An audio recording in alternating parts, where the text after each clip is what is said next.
This tutorial is going to talk about adding font onto your image.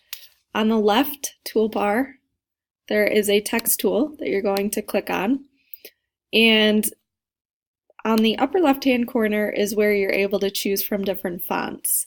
I would keep it simple and choose a font that does not have too much detail, such as this one here, because that's going to overcomplicate your image. You still want your main focal point to stand out. So I would choose a font again that's simple and not super dark.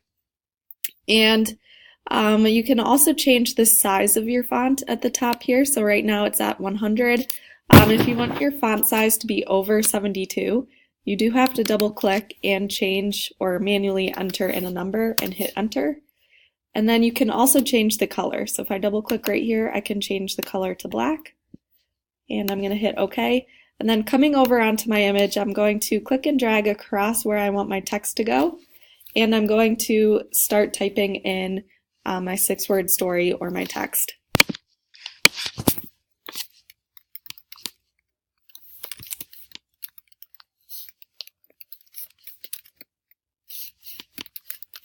So I just typed in my 6-word story here that says your actions represent who you are.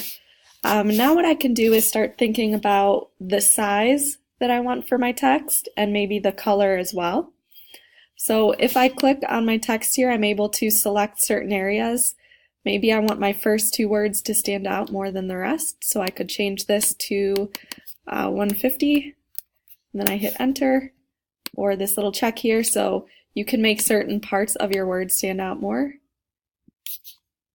Another thing as you're working with your text is to think about the placement of it. You don't want it to stand out too much from your image or take away from your photo, but you also don't want it to blend in or overlap any areas that the text would be too hidden, such as on the pier here.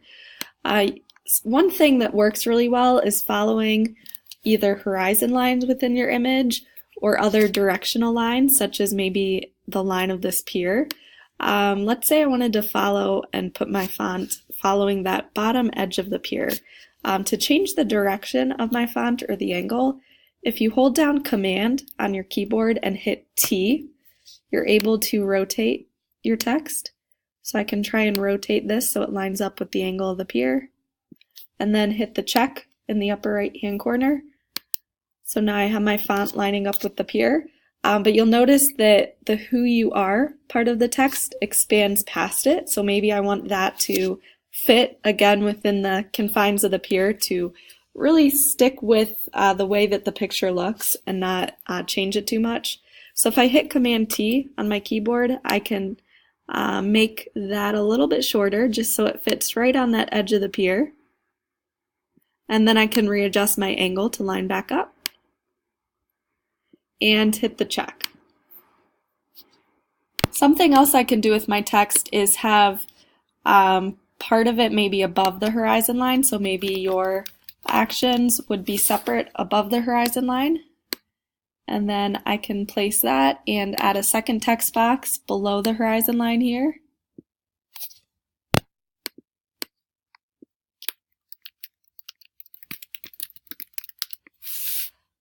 And I could maybe work on making these two line up a little bit better. So if you go over into your layers panel and click on your actions, you're able to move just that one.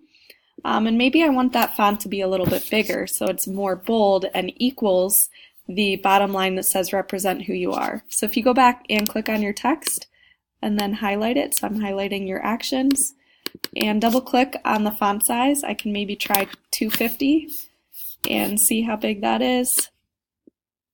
So that fills up a lot of space, so maybe I can leave that. And if I click on this move tool here, I can move the font over.